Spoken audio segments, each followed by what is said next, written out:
नमस्कार, मी संजय भोकरे. आपण पाहताय जनप्रवास लाईव्ह.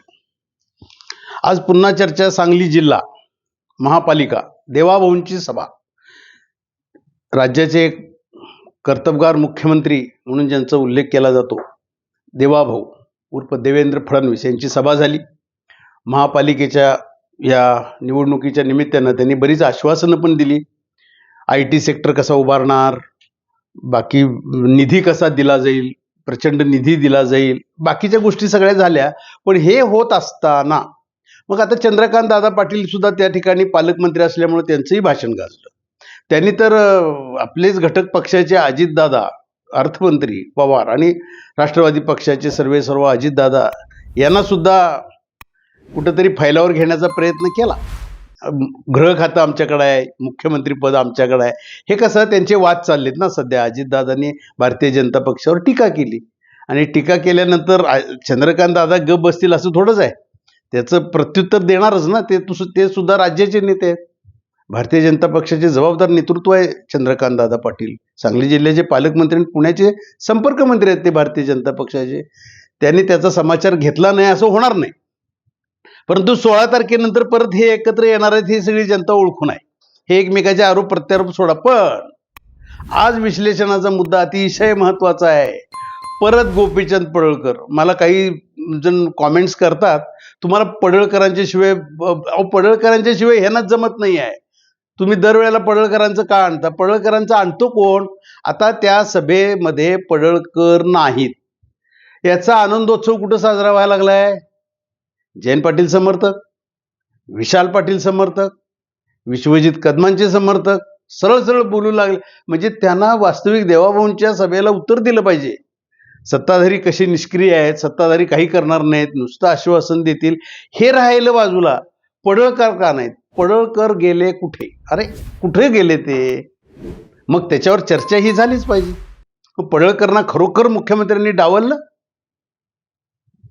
का? भारतीय जनता पक्षाची दोन्ही आमदार आणि इथल्या कार्यकर्त्यांनी त्यांना बहिष्कार टाकला?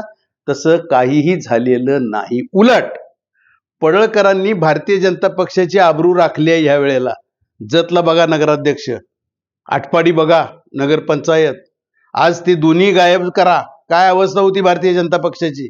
जे आहे त्याला आहे म्हटलं पाहिजे. जयंत पाटलांनी म्हणजे विरोधक, सत्ताधाऱ्यांचे विरोधक म्हणजे जयंतराव पाटील, त्यांनी सुद्धा ईश्वरपूरमध्ये आपलं साम्राज्य कसं टिकवलं हे सुद्धा जसा चर्चेचा विषय आहे, तसं पडळकर हा तर फार महत्वाचा विषय आहे राज्यामध्ये. आणि ते उपस्थित नाही, त्याचा अर्थ एकच आहे की देवाभाऊंनी त्यांच्यावर मोठी जबाबदारी टाकलेली आहे. हे संकेत आहेत परत काहीतरी वेगळे. आता हे महापालिकेच्या सभा, एका जिल्ह्यातली ही सभा, एका महापालिकेची सभा, आणि हे तर पडळकरनं आता ते राज्याचे नेतृत्व द्यायला लागलेत. धनगर समाज, OBC समाजाची मूठ बांधली पाहिजे. आज सगळीकडे या निवडणुका आहेत आणि गोपीचंद पडळकर त्याच्यासाठी मुंबई महापालिका सुद्धा भारतीय जनता पक्षाला ताब्यात घ्यायची आज.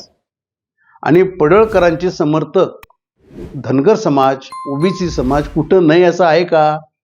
मग तिथं गोपीचंद पडळकर जर का जाऊन सगळीकडे पेरणी करत असतील तर एका या छोट्याशा सभेला म्हणणार मी कशाला पाहिजे? तर ह्याचा आनंदोत्सव साजरा होतोय.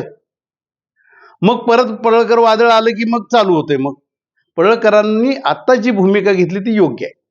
ते आपल्या पक्षाचा ते प्रचार प्रसार करतायत. देवाभाऊंचे आदेश ते मान्य करून सर्वत्र फिरतायत. जिल्ह्यामध्ये सुद्धा फिरतायत. ते नाही अशातला भाग नाही, पण वेगळे वेगळे विषय आहेत. त्यांचे कार्यक्रम त्यांचे ठरलेले आहेत. एकाच व्यासपीठावर सगळे नेते येऊन काय करणार आहेत? प्रत्येकाला कामाच्या विभाग नाहीत. आणि पडळकर हे इतरांच्या पेक्षा वेगळे आहेत. राज्यात फिरतात, त्यांचा समुदाय मोठा आहे, धनगर समाज मोठा आहे, OBC समाज मोठा आहे. हे कधी समजणार विरोधकांना? उठलं की पडळकर म्हणजे हे मुद्दे देवाभाऊंनी चांगले मांडले, परंतु त्याच्याही पेक्षा पडळकर नाही बरं का आले. पडळकर आज दिसत नाहीत बरं का. पडळकरना बाजूला केलेलं दिसतंय बरं का. बाजूला कशाला करतायत? त्यांना बाजूला केलं असतं तर भाजपची लायकी राहिली असती का सांगली जिल्ह्यामध्ये असं विचारलं तर भारतीय जनता पक्षाचे आमदार सगळे एक आहेत आणि पालकमंत्री सक्षम आहेत. पालकमंत्री सगळ्यांना धरून आहेत. पडळकरांची बाजू कशी लढवली चंद्रकांत दादा पाटलांनी हे सगळ्यांनी बघितले जयंत पाटलांच्यावर अटॅक करताना. त्यामुळं आज हा विषय चर्चेला येणं गरजेचं होतं. कारण 2 दिवस सगळीकडे मीडियामधनं एवढंच चाललंय, पडळकरनं डावललं बरं का. आणि हा प्रचार कोण करते? सगळा विरोधी पक्ष करतोय. पडळकर सांगा गेले कुठे? म्हणजे पडळकरांच्या हे कुणीतरी बोललं पाहिजे होतं ना, हे विश्लेषण करणं गरजेचं होतं. आज जिल्ह्यामधलं राजकारण काय चाललंय.